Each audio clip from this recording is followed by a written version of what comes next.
What's going on, everybody? Thanks for joining me today. Today I'm just going to do some basic training evolutions and make sure I have my ducks in a row as far as how I'm handling things. So today I'm going to do rifle pistol transitions. Because of the bay I'm in, if you can see in the back, it's kind of small. I'm a bit space confined, but that's okay because in reality, you could get space confined in any situation. So as we go forward, I'm going to kind of run through some basic drills. I did forget my phone holder / camera mount, so you're going to have some janky videos, so I apologize in advance. I'm going to try and get this done early because it's 9:20 in the morning. It's already 90 degrees, and I'm not staying here to where it becomes like 105. Screw that. So I'll be right back. You guys be good.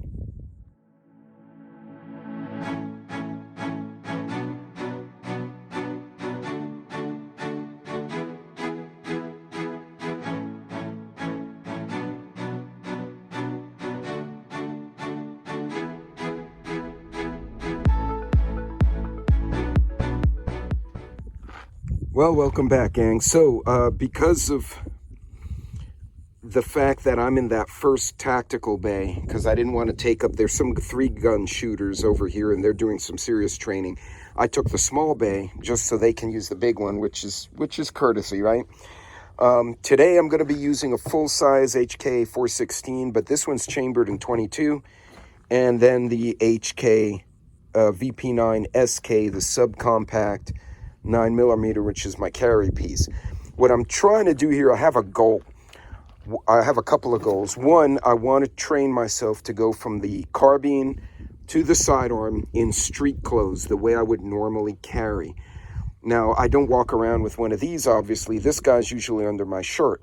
However, if I have an AR in my truck or long gun, which I normally do have a long gun of some type in my vehicle, and I have to utilize both and then transition and go from long gun to sidearm or vice versa, I want to practice with it. So that's one thing I want to do, and because this is a pistol caliber carbine, I can use it in this first tactical bay, and that's because the berms are not high enough for the full-size stuff. That's just the way they designed it. It was meant for pistol caliber carbines. It's perfect. Also, it's way cheaper to shoot 22 when you're doing this kind of training. As you can see, I have videos reviewing both these firearms, so those are separate. You can find them on my channel elsewhere. This is a collapsible stock. Over here, it is an HK. The mags are full size, but then they neck down to that little 22 throat, so it'll feed through here. It does have the tack rails, the pop-up front sights, the flash hider, all that good stuff. So I'm going to go get rigged up. The other thing I want to do is test a single point sling. I am not a fan, I'm going to tell you right now, because these are like the nutcracker sling. I've seen guys shooting with it and they let go of the weapon, and unlike a 2-point where it'll fall to your side or across your body, this goes straight down. And I've witnessed at least one shooter have this a rifle of that length go between his legs, and he tripped on it. He ate shit on the range, and also he was tripping on a loaded rifle. Neither of which I want to do, so I'm going to be very cautious with it. I do not think this is going to work. So it does have a sling point here, but I have to do a pull-through sling and then attach. And then there's a connection loop here, so I might wind up doing the 2-point after all. But I wanted to try it. So 2 objectives. 1, practice my transitions in street clothes, street attire, and 2, see if I like that 1-point setup. I probably won't. I'm already biased against it, but we're going to give it a whirl and see. I'm going to go get set up and we'll be... So a few housekeeping items. I've got my target set up over there. Loaded my mags. I'm going to configure everything here in a minute. I keep an ouch pouch, a TQ, and in there I have an Israeli bandage.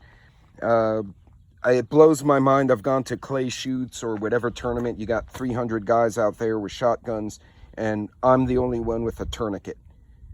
So apparently people don't think of it. They're like, whatever. But I see the safety of some of these freaking guys, and it blows my mind.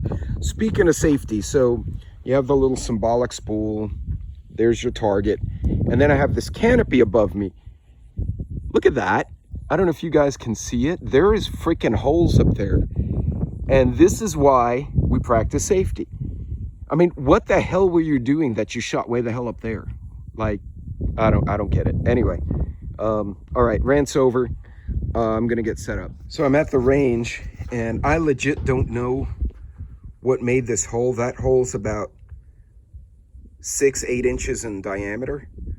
I don't know what the hell's in there, but man, I will tell you what, if a fucking chupacabra comes out of there, I'm gonna shoot the shit out of him. Like, I want no part of that. I don't know what made that hole. I mean, look at the size of this berm. This berm has got to be 10 feet high, and something made that hole. Like, yeah, no, screw that. So, I'm kind of a dumbass, and I forgot my tripod, so I basically have an empty mag holder with a box of ammo holding my camera up, which is kind of retarded, but it works for now. So if the camera falls over, it was the wind. So I just test fired the 22, shot the pistol last week. I know it's gonna work. So just for a tire's sake, I got the fishing shirt, the shorts, and I wear them big because this is my actual size. I wear my shirts big because I tend to conceal carry on the right. I got the pistol on the right, pistol mag on the left, and I got the AR spare mag to my rear. And I did that to try and simulate me in a concealed carry mode, and then something breaks off. And I've said it before in my other videos, active shooting doesn't happen when you're all in like your plate carrier and you've got gear and thigh holsters and shit. It happens when you go to Walmart. Look at the places crimes occur. Parking lots, Walmart, Target, schools, theaters. More than likely, you'll be dressed more like me than tactical. So I will be rocking the single point sling. I did a test run with it. I don't quite like it, but I'm gonna be fair and give it another run. So we will make safe. Weapon is clear. So I'm gonna sling this puppy. Now, I'm not gonna try to get super accurate. I'm gonna stay with form. So I'm gonna load off camera. I'm gonna engage the target on the right, slide, go to my pistol, slide to the left, engage that target and back up, and just basically get some physical movement. So I'll be right back on camera. Alrighty, let's go.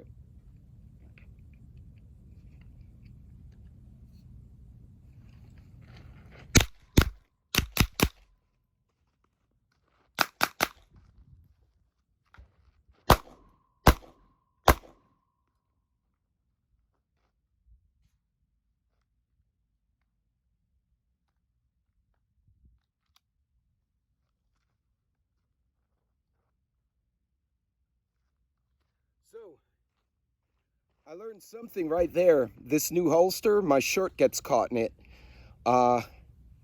And the single point sling feels weird. But we're gonna do another drill. This time, no pistol, all carbine, but I'm gonna switch the mags.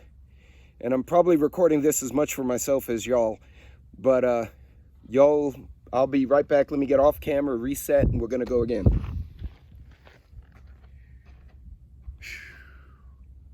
By the way, it's 94 outside, and it's like 9:30 in the morning. That's awful. There's a big ass wasp over there. Holy shit! Look at the size of that hornet. I think the hornet is bonus points. Ready? Here we go.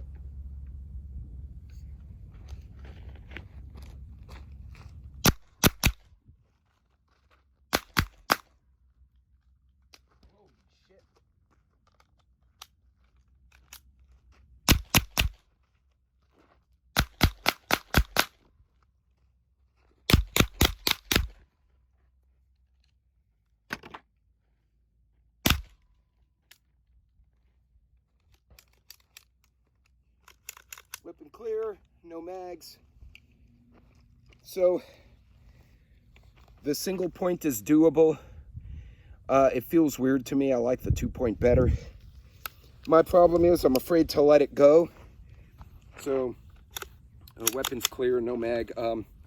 If I'm shooting and I do this, look how it goes. It doesn't have a QD further back. If it had it closer here, it might be more functional, but then it would be way low. It'd be hitting me in the shins. I think I'm gonna have to go to the 2-point. And by the way, I'm breathing heavy, not because I'm winded, because it's hot. So I actually set a timer, another safety consideration. I set a 20-minute timer to go get some water. So I'm almost out of time, so I'm gonna do that now.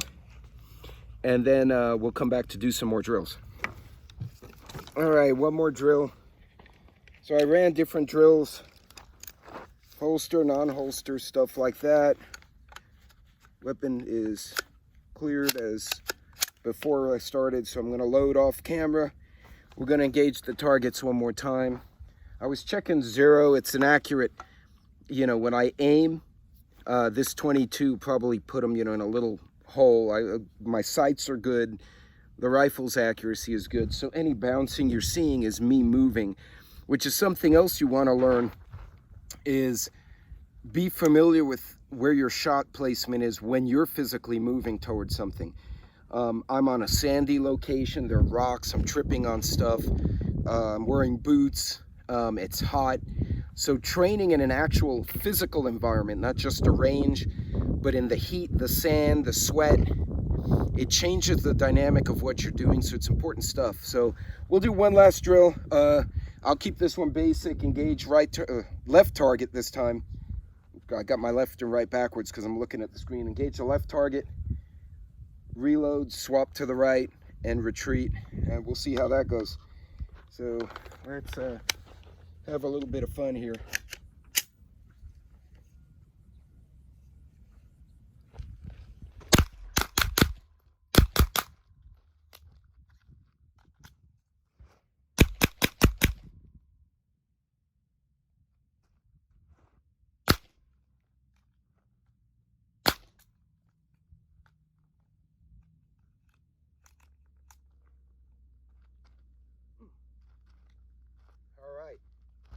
So it is officially 97 degrees and I'm about done here because this is about to hit our 100. So I'm gonna go get some water, pack my shit up, and we'll talk more in the car in the air conditioning. I'll see you in a minute. Okay, you see, this is what gives people who practice their Second Amendment rights a bad name. So the targets are here. We have this canopy above, right? Targets. And targets are 6 feet tall, no, a little over 6.5 feet. Well, look up here in the canopy. There's like a bunch of holes. Like, what were y'all aiming at? Why was your finger on the trigger? Why did you not clear your weapon? Like, what the hell? Come on, guys. See, this is why we can't have nice things. All right, folks, so we're gonna wrap this one up. I hope you enjoyed the review. I've reviewed all of them. So by the way, the belt I'm wearing is the Dupai pistol belt that I actually reviewed like last year. I started using it on these kind of shoots because it fits all the gear. The mag holders I picked up, God, I can't remember what they were. But in any case, a few things I learned. Being able to function tactically with an AR and a pistol in civilian clothes, if you have the right belt and compact accessories, is absolutely doable. 2, the 22 is great to do simulation of full-size AR movement. I was able to tighten up my groups by the way I was holding the rifle. You know, it made me think more about how I was stepping and how I was shuffling from target to target. Training in a real environment, whether you're moving or the target's moving, in the outdoors, in the heat, in the humidity, in the wind. Obviously I was pretty close to the target, right? So wind, it's not like the wind would affect the bullet, but it would affect you, right? You could get dust in your face, which I was getting out here. You learn a lot doing this kind of drill, and you don't need an AR to do it. You don't need a rifle to do it. You can do it with your primary concealed carry. Hell, if you do bow and arrow hunting, go get in a deer stand, get one of those fake, you know, deer or pigs, and fire training arrows at it from ground level, from your deer stand. You could do it in your backyard if you don't freak out the neighbors. I learned a lot.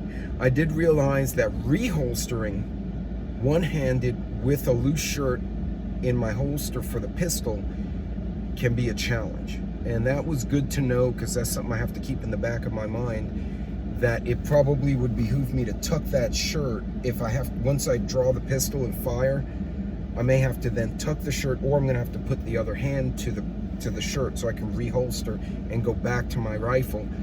And the single point sling was functional. It fit the bill. It managed to keep the rifle on me.